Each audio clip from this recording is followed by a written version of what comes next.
Hello everyone, Professor Kurzluck here. So I've been making a series of videos talking about some advice that I give to first year starting out students. So if this is your first video, I'm Professor Joseph Kurzluck. I've taught at a wide variety of universities, colleges for the past 6 years. So I'm just kind of giving some tips, some hints of things that I tell my first year students.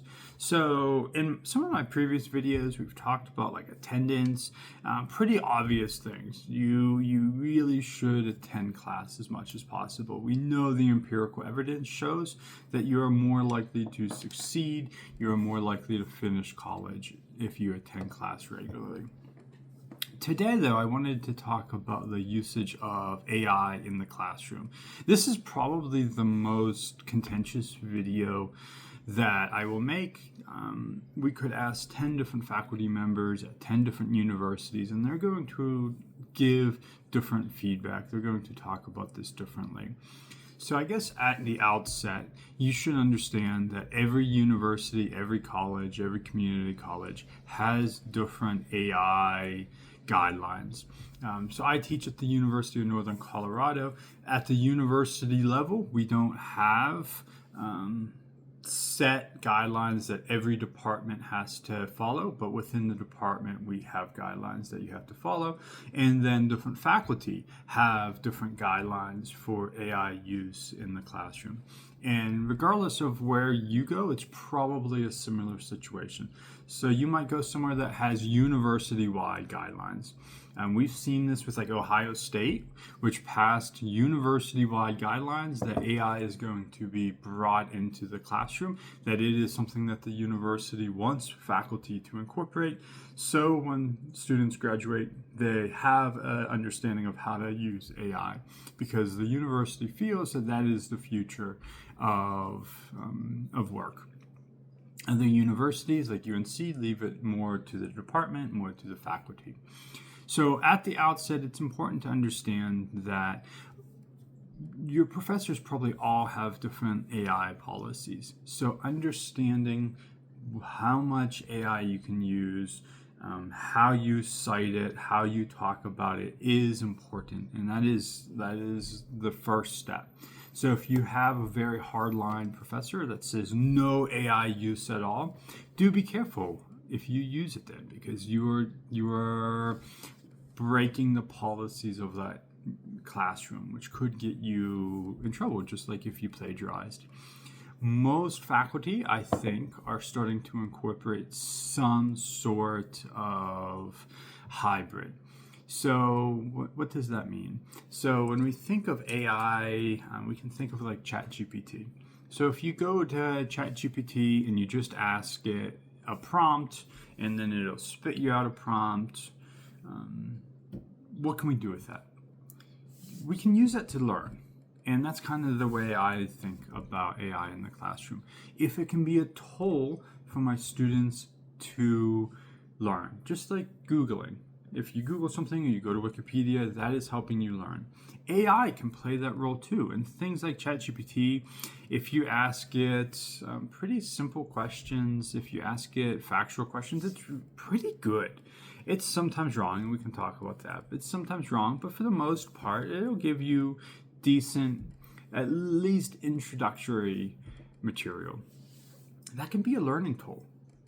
But what faculty don't want to see you do, and what you want to be careful not to do, even if you're in a classroom that allows some AI usage, or even encourages some AI usage, is you don't want to just copy that and then pass it off as your own.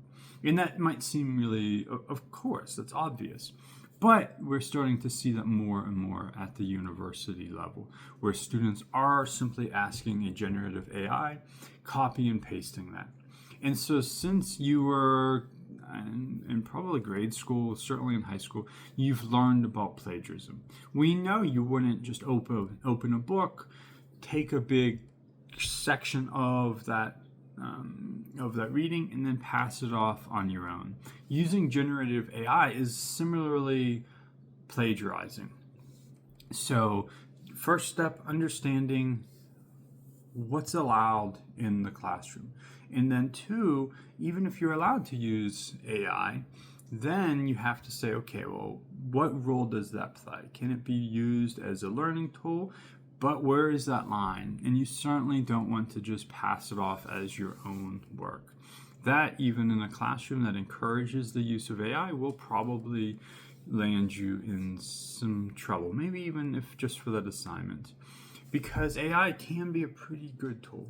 So if you're a little bit older, if you went to school when Wikipedia was really blowing up, there was a huge push, don't use Wikipedia, don't use Wikipedia. I'm sure you've all heard, don't cite Wikipedia. But I'm sure all of us go to Wikipedia to get pretty quick and interesting information. Maybe we use it as a springboard to find sources, to find more information. You can view AI like that too. Again, something like ChatGPT. So depending on what your professor allows, what your university allows, it can play a role in helping you learn. Just be careful not to pass that off as simply your own. How you cite things like ChatGPT, how you incorporate things like ChatGPT, that is again going to be professor by professor examples. So these are discussions you're probably going to have as you start out college in your classes. More professors are starting to have these discussions. Some will probably tell you no AI at all. Others will be like, okay, we can incorporate AI maybe in the classroom, that if you're collaboratively learning and you have a question and you ask a generative AI, maybe that can help you get some discussion going. That can be used again as a tool in the classroom. Or if you're reading something that has one perspective and you ask it to give the other, that can actually help kick off some discussions in the classroom. And your professor might allow that and might encourage that, and then that can be incorporated in the classroom and that can be useful. But again, you don't want to simply just like copy and paste the assignment, have it spit something out, and then turn that in. I can't imagine you're going to have a professor that encourages or accepts that. So this is a pretty big spectrum of using AI in the classroom. And so again, understanding what the parameters are, what's acceptable in your classroom with your professor is very important. And so we just need to be careful not to plagiarize. Same with if you just picked up a book. And you wouldn't want to just go in and copy what the author said and then pretend like it was yours. Something we've been learning about since we were kids, about how to cite, how to put things in our own words, how to show where our information came from. AI is probably going to move in that direction as well. So one drawback of AI is that maybe we're not learning the material as much. So it's a really great tool. We just want a quick answer. We can put our prompt into AI. It'll spit something out. We're starting to see some studies that show that that's not allowing us to think through the material as well. So when we think about, okay, what role does AI play in the classroom, we just want to make sure that it's not eliminating critical thinking and that it's eliminating our ability to think through material and put material into our own words. Again, these are probably discussions you're going to have with your professor because every professor is going to handle this differently. Every college, every department. We can't make big blanket statements about, oh, the universities are banning or encouraging. There's thousands of universities in the country. Some are embracing AI, some are not embracing AI, some professors are embracing AI, some professors are pushing back against it. I have a colleague at UNC who has an assignment where you actually ask AI to write you a paper. And then the student has to go through and see where AI was wrong and see where that information came from, or see where AI is right and see where that information came from. So it encourages students to, one, realize that AI is not always right. So what things like ChatGPT oftentimes do is they will make up sources. So if you ask AI to write some citations in your paper for you, it'll pop out citations, but they might not exist. They might simply be made up. And so this assignment allows students to think through, okay, maybe the material's looking good. I'm finding sources that back up what the AI is telling me is true, but these sources are wrong. So that's their way of getting students to incorporate AI and think about what is true and not true. So if you do use AI and you ask it to put some sources in there, be careful, because again, those sources might not be real. And if this is your first time, maybe it's a 100 level course, it's your first time engaging with the material, you might not know that those sources aren't real, but the people reading your paper might. If it's a 100 level, say, American government course, you might not know that this author doesn't exist or this piece doesn't exist, but your professor probably will. And then if you're passing that off as your own work, well, that can, similar to what we said with plagiarism, that can get you in trouble. So you have to be careful with that. Again, I mentioned lack of critical thinking. Do we get too dependent on AI? Again, this is a long-term discussion. As a society, we're going to have to think about, are we becoming too reliant? Will we become too reliant on AI?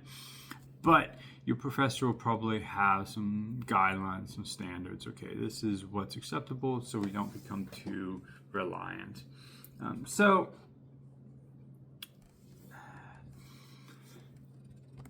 This is a bit of a short video just thinking about AI. So the big takeaways that I want you to understand, the discussions I'm going to have with my students in a month when the semester starts again, is know what the university policy is, know what your department policy is, know what your professor's policy is. And maybe you're only interested in your professor's policy, and that's fine. But know what is allowed versus not allowed.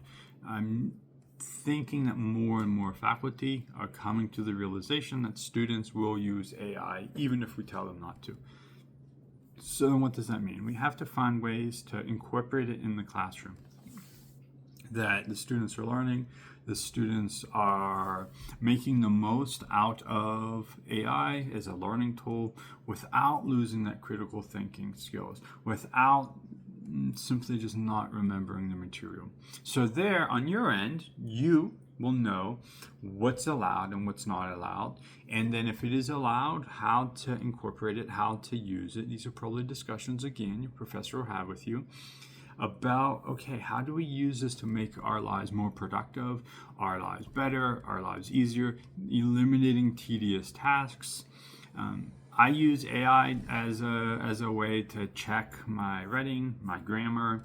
I will put paragraphs I have written, and ask it, does this make sense? Is the clarity here? Is there grammatical errors?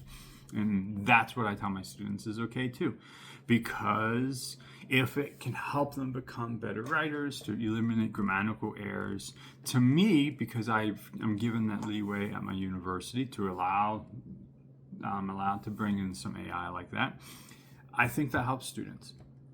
When they go to the workforce, they're going to have that capability. They're going to be allowed to do that. Their boss isn't going to tell them, no, you can't use AI to become a better writer.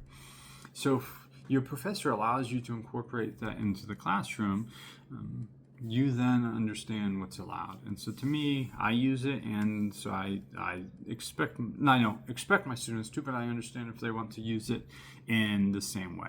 Okay, so AI in the classroom, continuously evolving. What we talk about today will undoubtedly be different a year from now. As AI gets better, as it gets smarter, as it can do more and more tasks, how we incorporate it in the classroom is evolving. So if there's one takeaway from this video, it is understand what you are versus what you are not allowed to, how you're allowed to use AI in the classroom. Chances are you're allowed to use it in some manner, but maybe there are guidelines that the professor will tell you that you're not allowed to do it, to do this. And then be careful not to plagiarize. So I taught an online course with discussion board questions. I hope students just didn't take those discussion board questions, put them in AI, and then copy and paste that response. You pay a lot to be in college. It's a big responsibility for 4 years. You're not getting anything out of that. Even again, if we use AI as a learning tool, if we use it as something to make our lives better, we don't want to abdicate our learning process and our preparing for a post-college career. So I don't think my students were doing that, but you just don't, you won't be learning if you do. And again, you pay a lot to be at university. Get the most out of it. So my next video will probably be about clubs, getting involved on campus, but I wanted to make this one about AI. So thank you.